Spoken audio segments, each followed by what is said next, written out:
So this is what you have to know, is that women gain control through hyperfixation of detail. And when I say gain control, I'm talking about gaining control over you in a relationship when it comes to how you speak, how you talk, how you act, how you carry yourself, where you put your time, what you're supposed to do. There's a certain process that a woman uses in order to get you to conform to her life, so that way you essentially spend your entire life serving her. And what women do is women gain control through hyperfixation of detail. Now, this video is so important, I even have notes. So it's going to take me a little bit of time to talk through it all, because I have to go really slow here so I can read everything line by line to teach you this, because it's actually pretty tough. Like, unless you look at your life as a whole. I have not heard any other content creator talk about this when it comes to like hyperfixation of detail. And the reason why I think you have to know this is because if you don't, your life becomes a living hell. The woman that you're dating ends up growing contempt for you. She starts despising you. She starts not liking you. Eventually she leaves or cheats.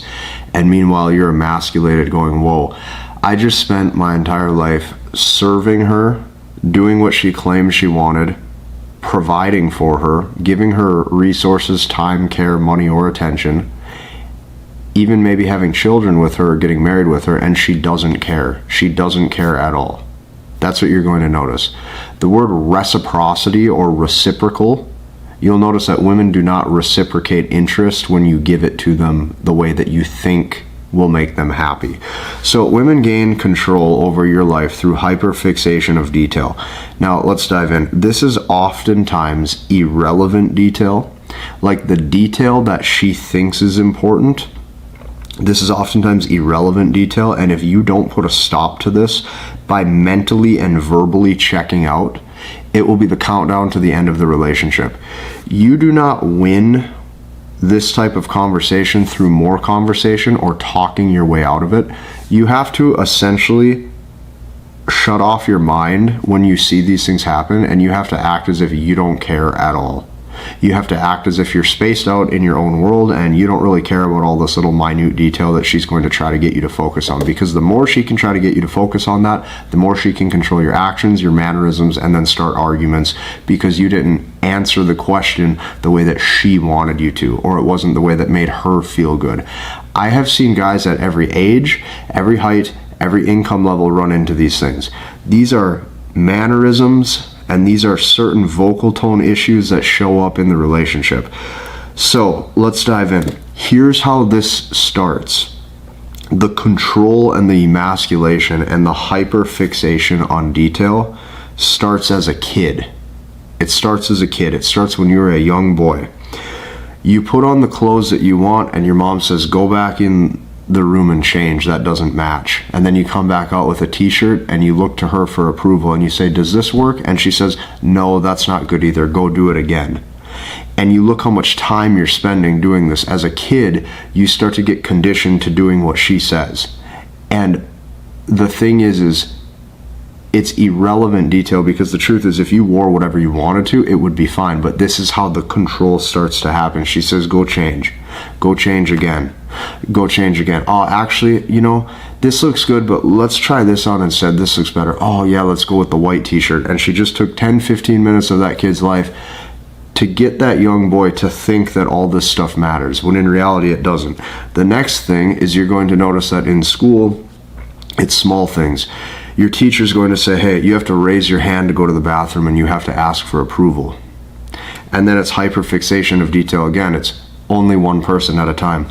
I'll tell you this, in elementary school, the only teacher who didn't do this to me, the only teacher that ran his classroom the way that essentially was like a policy where you could just go to the bathroom whenever you wanted and you didn't have to ask permission, was my 6th grade teacher, and he was a man. All of my other elementary school teachers were women, and all of them had a bathroom policy where you were not allowed to just go to the bathroom on your own whenever you wanted to. You had to ask permission. The only teacher that didn't have that was the male teacher that I had in the 6th grade. Keep that in mind. This is how the control starts. It starts when you're a kid, constantly having to follow orders and rules that don't necessarily make sense or mean anything. Like, you could wear any color t-shirt you wanted and life would go on just fine. Another thing that you're going to notice is now, as you get a little bit older, your mom is going to start to implement irrelevant rules. Let's give you an example. Let's say you go to a friend's house for a sleepover and she says, call me right at 9:30, and if you don't, you're going to get picked back up. If you don't call me right at 9:30, you're going to get picked back up and you're not going to get to have that sleepover. I don't want you to be a minute late. Do this or you're going to lose your car keys. Do this or I'm going to take away your PlayStation. Do this or I'm going to make sure that you lose your car keys and I'm going to give you a ride home from school every single day. This is what you're going to run into. What your mother will try to do is remove your freedoms, okay? And she'll do this through hyperfixation of irrelevant detail. It's Saturday morning, you decide to leave the house, and she says, why didn't you tell me you were going somewhere? So it starts with the mother, okay? Women choose what behavior is rewarded. And then what the mother does is she plants this idea in her child's mind. So women decide what behavior is rewarded, and it starts with the mother. You have to understand this. Your mother or your sisters or any of your family members are still hardwired the same way when it comes to female nature. So you're still going to run into this stuff. Okay, now a lot of times this is what I can tell you. The husband oftentimes is too stupid to even know what's going on. And I don't say that as like a bad thing, it just is. The husband a lot of times in these situations does not even realize what's occurring. He does not even realize what's going on, because this is not a conversation that he would even have in the first place. He wouldn't say, hey, go change that jacket, it doesn't match your shirt. He doesn't care. The husband in these situations a lot of times is just focused on, let's say, protecting or providing or making sure the house is maintained and there's money coming in and the heating is paid and the bills are paid and the electricity is paid and the car insurance is paid, and he becomes a workhorse for the family.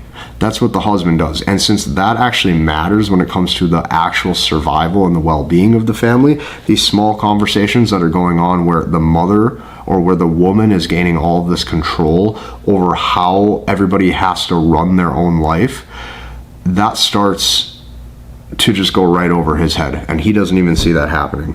So another thing that I can tell you is this. When I was younger, okay, I noticed this narrative, okay, and the narrative was like, oh, he's a husband, so he must be mature. He's a family man, so he must be mature. He's a family man and he's a husband, so he must be mature and he must have a really good job or something like that, because he's actually decided to mature and outgrow that adolescent mindset of just, you know, doing whatever he wants with his friends or going fishing whenever he wants or anything like that. But what I started to realize is this couldn't be further from the truth. A lot of times what you're going to notice is the husband, this is just the guy to take care of her and essentially pay for all of her stuff, because most likely in her younger years, in her college years or in her 20s, she just decided to go bang all the hot guys. And now he's finally the guy that she's going to settle down with. This is what you're going to notice about most marriages, is there's no genuine desire in the actual relationship. So before I keep going on, I want to loop back to my original title.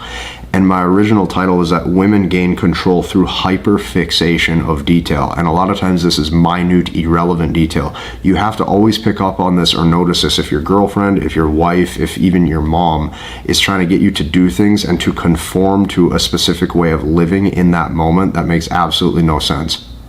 Your mom might look at you in front of your girlfriend or in front of your wife and say, are we doing this at 9:30 or at 10?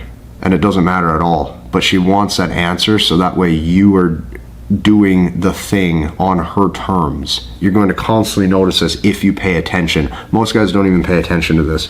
So here's what happens, okay? By now, at this point, the kid is conditioned to serve the mother and naturally taught that the female way of viewing things is correct. The female way of viewing things is correct. I will say that one more time. A kid, okay, as a young boy, he is conditioned to believe that the female way of doing things is correct. Household decorations matter. We need nicer end tables, that matters. We need nicer pottery around the house. You know, this wall color that we have, this beige just isn't good enough. We need a different shade of tan or a different shade of blue. And then 2 months later, we need to now paint the house green. And all this little stuff matters, okay? The kids are taught that the mother's way of viewing things, or that the female way of viewing things, is the correct way to view the world. Okay?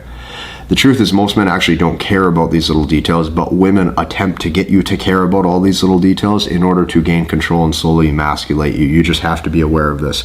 So the kids are taught that the female way of viewing things is correct, okay? Now the guy gets older, okay? And as the guy gets older, there's a relationship being formed. Maybe he is in his college years or whatever, and he meets a woman, or he gets a girlfriend or something like that. Maybe he's dating, maybe he's married.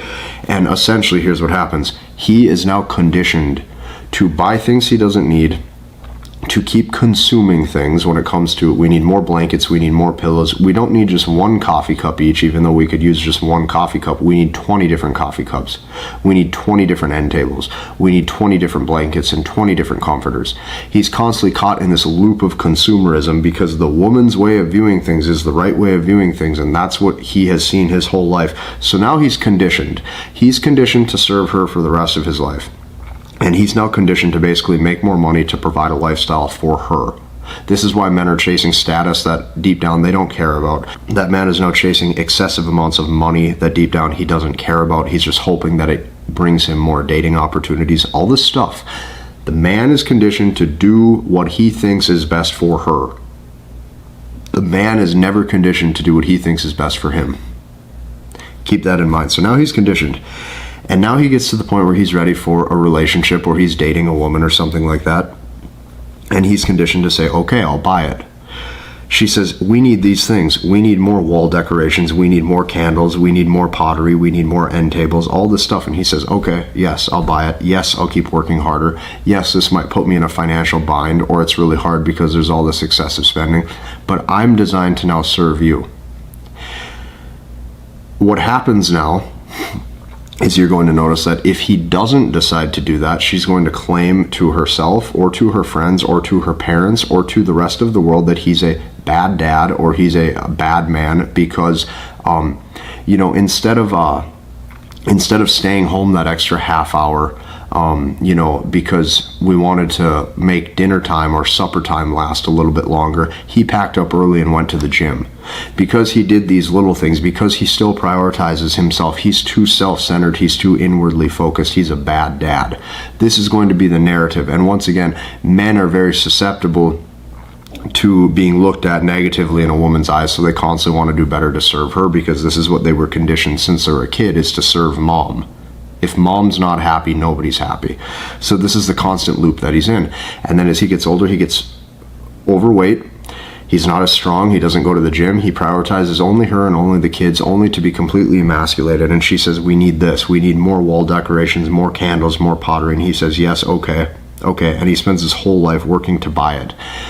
The next step that happens once this relationship has been formed for multiple months or years is she starts gaining more and more control by detailed lines of questioning. Detailed lines of questioning. What it looks like is this. She looks at the man and she goes, well, why didn't you call me right away when you got off work? Either he didn't know that he was supposed to, he didn't know that there was anything that had to be said, and he didn't know that it would make her upset if he didn't.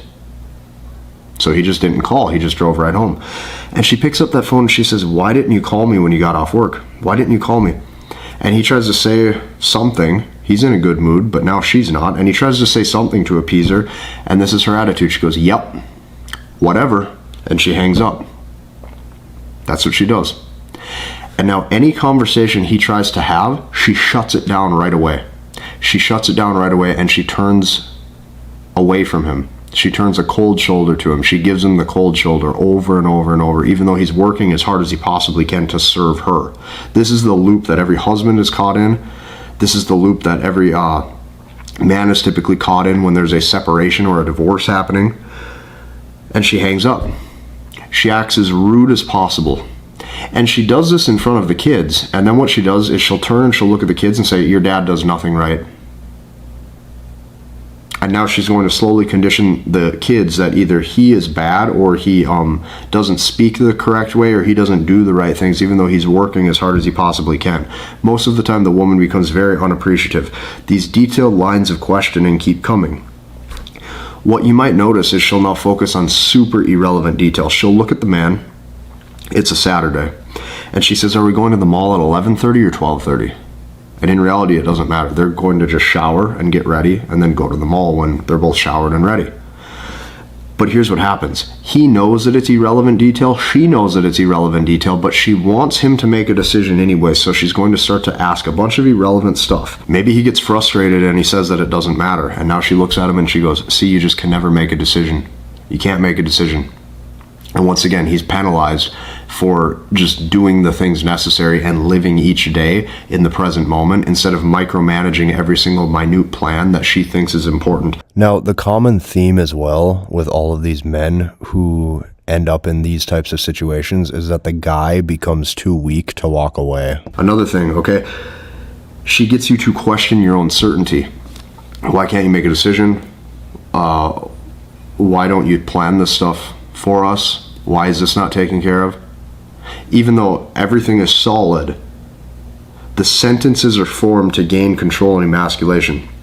Another thing that you're going to notice when you're in these relationships is the woman. Okay, if you notice that a woman is doing excessive amounts of planning, this is to get you to conform to her lifestyle and to condition you to constantly do what she wants. Excessive planning looks like this. At 9 a.m. we got to do this. At noon we got to do this. Then the reception is at 3 p.m. Then at 3:30 we're doing photos here. Then at 4 o'clock we're doing this. And then by 5 we're going to go to this venue. That's what it looks like. And the man looks at her and goes, oh yeah, okay. And the reason why he says okay is because he didn't even think how his day was going to go at all. He was just living in the moment. That's why I'm telling you, these things go right over the husband's head. These things go right over most guys' heads. And they don't even realize that this is happening. Excessive planning. Another thing that you're going to notice is it's all to serve her. So she says, January, I want to go on this trip. And then February, I want to go on this trip. And then May, we're going to this trip. And oh my God, we have to be home by May 9th because that night I have a girls' brunch. So make sure you book the flight right then for that. And this is how it happens. What I can tell you is this. Women gain control over you through hyperfixation of minute detail. And this is why it is so drastically important that you start to learn, understand, and master the language of women. I have a whole process that I have shown thousands of dudes to help them master their dating life, to help them attract the women that they want and maintain the proper relationship dynamic. I built a whole community around this, and I advise you to go and check that out because I've had so many student successes, so many student testimonials. If you even just see all the results on that page, you're going to look at it and be like, wow, this is pretty cool. That's what you're going to see. You're going to see a bunch of cool stuff. The reason why I call it the language of women is because the man has to undo all of these preconceived notions and all of these limiting beliefs that were basically planted into his mind since childhood. And he doesn't even see that these things happened. So because of that, I give you an exact process to have a really good dating life. And I give this to you in an exact step-by-step process so you know what to do when you first meet the woman, when you've went on the first few dates, and then how to maintain the proper dynamic long-term. Because if you don't master this stuff, emasculation will come your way and then your entire relationship dissolves. And this is where I see most guys, like, the worst pain in the world that they go through is heartbreak. So I have a whole process to help you with this. Go and check that out below. Hit the like button, comment, and subscribe, and we'll see you in the next one.